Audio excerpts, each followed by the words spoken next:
Hey everybody, Edo here, and today for the League of Game Makers video is another Q&A, this time with Randy Hoyt. Randy, say hello. Hello. Hello, Randy. So, Hello, you and I have actually known each other for a pretty long time because when I was doing the Liftoff Get Me Off This Planet Kickstarter, you were doing Lanterns thereabout. Almost same time, right before, right after? Do you remember? Maybe, yeah, fall 2014. Yeah. Yeah. It just steamed ahead. But so, one of the things that we've been talking about a lot, both in the League and in my videos, is this sort of designer, publisher, Kickstarter, creator thing. And I think your story is super interesting. So, your first game you designed, right? That's correct. And that was a Relic Expedition. Yep. Got that. Okay, Relic Expedition. And so you designed it and then you did a Kickstarter. Can you just take us through that quickly? Yeah, that's been, 4 years ago now, I think. March 2013 is when I ran the Kickstarter campaign for that. An old fogey, man. Yeah, no, exactly. So that was, I've been playing a lot of designer games, Euro games for a long time, been tinkering with design, game design, as a kid somewhat, and even then more recently as I got older. And with the rise of Kickstarter, my brother is a graphic designer and an artist, and he was wanting to make a game, and I had been wanting to take an idea that I had all the way through fruition. So we decided we would self-publish that. We would, design it, kickstart it, do all the artwork and all the fulfillment ourselves. We'd get experience. We thought at the very least, it would be a item we could cross off our bucket list that, hey, we did this. Hey, we learned about crowdfunding. We learned about game design and all that. And so do you remember? So it was a successful campaign, and do you remember how much it did roughly? I think it was 40,000. Right, our goal was 24, probably. Okay. I think that sounds about right. Probably about 800 backers ish, maybe 1,000. No, it was lower than that. I think it was 600. It was $60. Oh, okay. Yeah, $60 for the game. All right, so you do this game, you do it on your own, you fulfill it, all that jazz. Yeah. You're like living the dream. And then at some point for your next game, you don't design it. So you're working. This is with Chris and Lanterns. What happened there? Yeah, so it's a huge undertaking, as you know, as probably a lot of your audience knows. The designing, developing, publishing, all that pre-production work, going through the production, the logistics, the fulfillment, the retail, all of that is a lot of responsibilities. They all require different skills. Some people have overlapping skills. Sometimes you're good at some of those things. Sometimes you're good at more than other people. Sometimes you can barely suffice on some of them. And so kind of getting through that whole process, I'm really glad I did that first. I worked with my brother on the artwork, but I was really the project manager, trying to coordinate the talking with Panda for production and talking with shippers and kind of that whole process. And as I was going through that, I imagined that I would want to be the designer, the sort of initial creative person, and that I would have a hard time giving up creative control to a publisher. That's a common hard story. For a lot of people, yeah. Yeah. So going through that process, the thing that surprised me the most was that I didn't even necessarily love the initial design as much as I expected. That what I really loved was turning a good game idea into a product.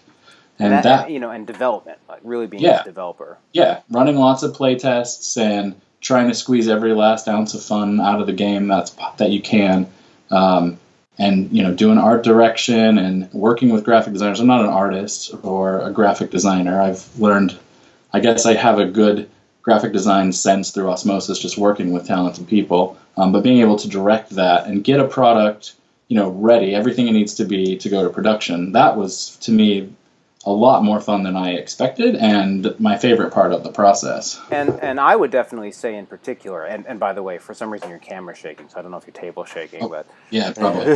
But what I would say, Lanterns, I remember seeing Lanterns, and I was like, wow, that's like a product. Like, it really was like a targeted game and a targeted audience. That's the weight of the game and the theme. You looked at that and you're like, I remember looking at that and being like, "Why am I even doing this right now?" That was, and you know, I really, I love the game. I reviewed it and play it a lot, but so you did that with lanterns. You sort of focused on that part, and it showed. Yeah. And then something weird happens, right? Because you Foxtrot didn't publish lanterns, right? Post Kickstarter. Well, we co-published it. Yeah, co-published it. Well, yeah, and just to just talk a little bit more about signing the game. So, I finished fulfilling Relic Expedition. It was probably like December, I think, November, December. It was like right in time for Christmas. And then just spent a lot of time while we were waiting, because there's a lot of waiting once you sort of get the files to it. And with Relic Expedition, we had a mistake on one of the files that we didn't catch. We had some custom punch board sizing, and some of the sizing got messed up. It was our fault. We didn't catch it, and so we had to reprint 2 of the punch boards. We had to create 2 new custom dies. Oh, man. So it was even longer waiting than it would have been otherwise. And just a lot of soul searching, I guess, about like, what do I want to be doing in this industry? Is this the fun part? Is the design the fun part? I tried to design some other games, but while I was waiting for all that stuff to finish up, it was really hard for me to come up with new ideas and get that went anywhere. I designed a couple of games, but none of them really went anywhere. So, then I was like, you know what, I'm going to try to find some games by other people. That's a common road that people take. And then, if the game's fun coming in, we can polish it, refine it, do the artwork, and let's see if that really is the fun part. And, signed lanterns, play lanterns. As soon as I read the rulebook, I was like, oh, I think this is it. I think this is the game. Like, I was just super excited about it. And was this at a con, for those curious? Where did you have the chance? They submitted it to your website, or what? It was on Twitter, so Chris friended me on Twitter. I think it was, I forget when exactly, but there's a pretty good designer, publisher community on Twitter. So Chris and I were friends on Twitter, and he was tweeting about a print and play that he had for another game. And my son and I printed it off and played it and had a lot of fun and gave him some feedback. And he had this other game that he thought would be a good fit. And I was like, sure, I'll take a look at that. So we print and played that too. Yeah. So he sent it to me, just a PDF in a direct message on Twitter.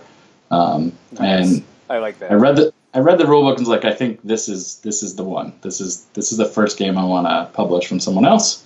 I played it with my brother. We don't live in the same town, but we were getting together we have like an annual family reunion trip thing. It's just after Origins this year, but that year I took the print and play with him and played it, and he's like, oh yeah, this is it. This is the one we want to do. Awesome. Okay, so that was pre-Kickstarter. You developed it, Kickstarter, and then you're going to publish it, and then there's this conversation that happens with Renegade Games. What was that? Yeah, so Scott from Renegade saw Lanterns on Kickstarter, and the story he tells is that he swore and said, why didn't I find that game first? He's like, I want to publish. And here's the interesting thing. Here's a quick interesting thing. He couldn't have, right? Because it was a design that was then developed by you, right?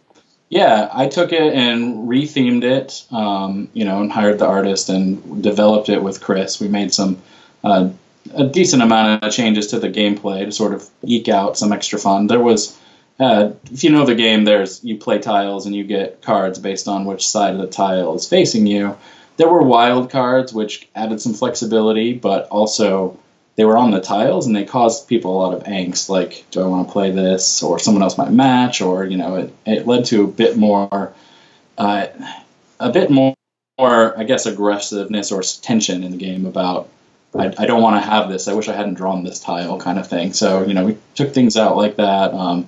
Got all the numbers right. Added in the favor tokens. That was the way we got some of that flexibility back, was to let you trade in cards. So it kept the tension of this color might be out, but it wasn't so tense like I didn't draw a blue tile, there's no way I can get a blue card kind of thing. So yeah, lots of retheming and some working with Chris on developing the game. And so Scott saw me at BGG Con. That was about maybe a month or two after the Kickstarter campaign, and came by and sat down and we played Lanterns and very charismatic guy. Yeah, he's a very good guy, very friendly, just great to talk to. Has a wealth of experience and knowledge in the industry. So we started talking about the troubles of the pains of being a tiny publisher without strong retail connections, and After BGG he reached out to me about co-publishing Lanterns, building off of his relationships with retailers and distributors to help get the game out to a wider audience. So we signed that. I'm trying to think the exact timing. It wasn't out in retail yet. We were, still doing production. I guess we probably hadn't finished the files yet. So, we got the production files done, and he handled the logistics of bringing it over from China and getting it into distribution and marketing the game. And so this was really this moment, right, that sort of put you in this interesting point where, you're no longer the designer. You've worked and developed and moved it through to print ready, but then you're at the you co-published it. But in terms of the publishing responsibilities and the trade shows and the distributors and all of the publisher responsibilities, that all slid to Scott, right, in Renegade. Yeah. And so and presumably this has gone well, because since then you did World's Fair, right, and that was a Kickstarter, but you. And that what you did you design that game? I don't think so, right? No, that was designed by J. Alex Kevern. It was another game I signed, rethemed, developed, brought to Kickstarter, and got all the production files ready to go. And then handed off. Yep. And then, correct me if I'm wrong, but you even did the Lanterns expansion. That wasn't a Kickstarter, right? That was sort of direct through, which would have basically been impossible as a small guy had you not had that partnership, right? Yeah, I mean, the biggest challenges as a tiny publisher are exposure, letting people know about your games, so that they'll buy them, so that distributors will want them, the trade shows, the conventions, the marketing, all of that. And then also cash flow.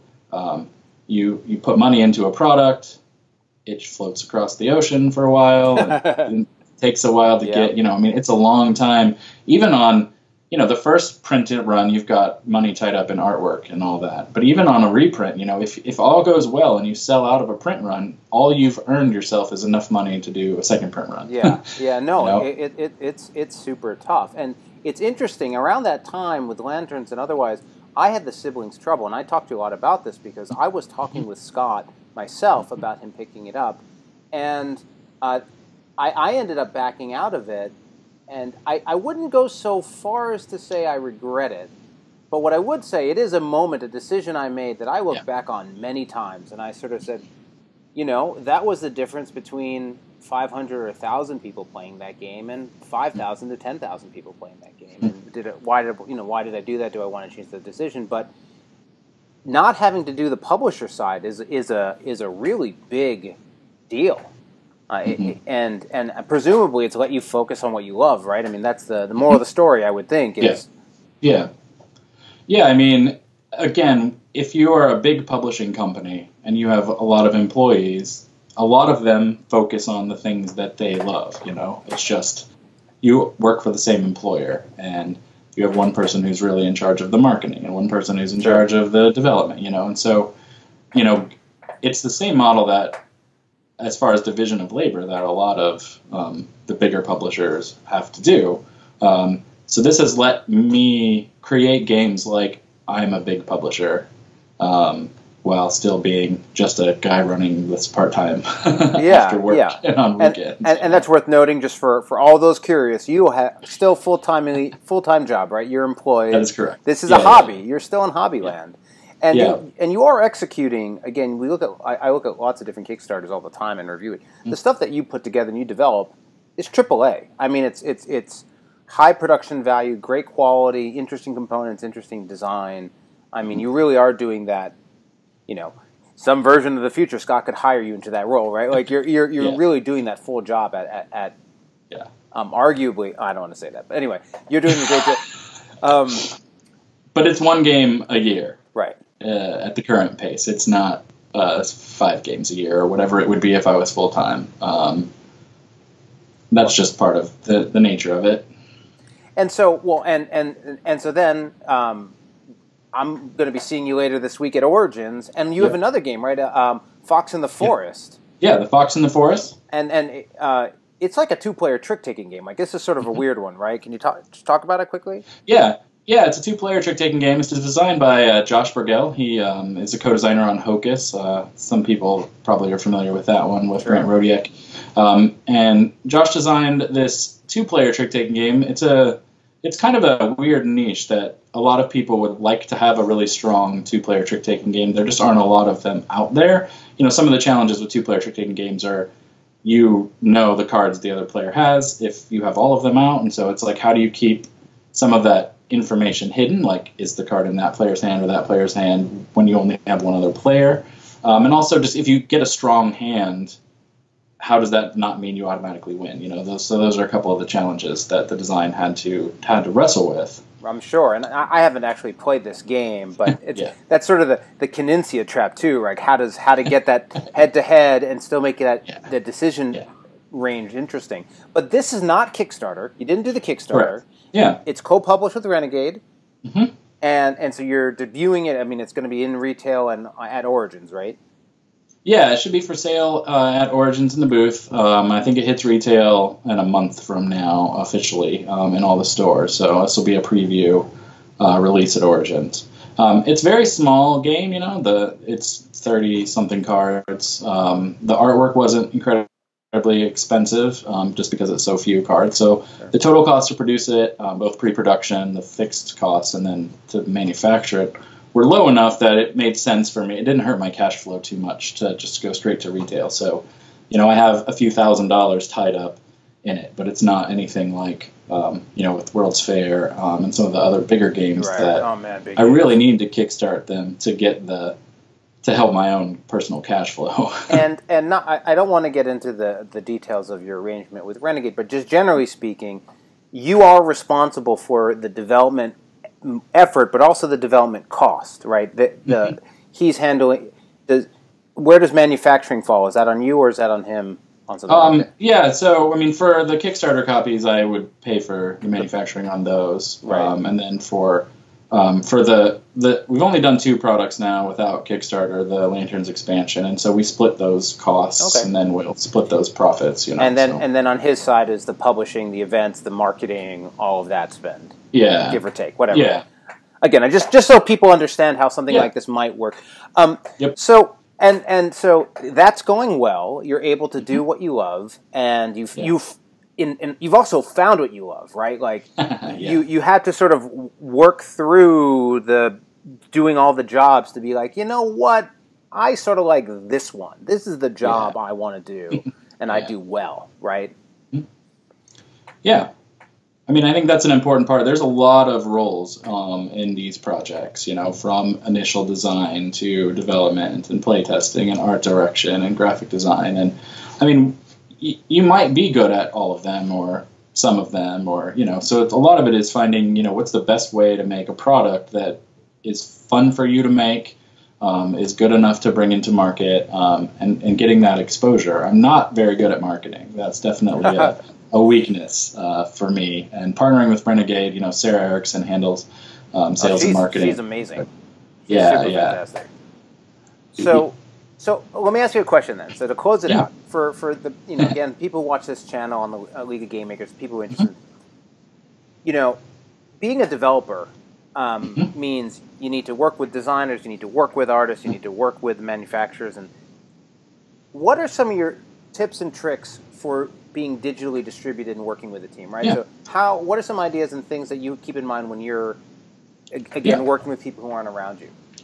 Yeah, and I should mention, that as we've been growing, as Foxtrot Games is doing more games, we did 2 releases last year.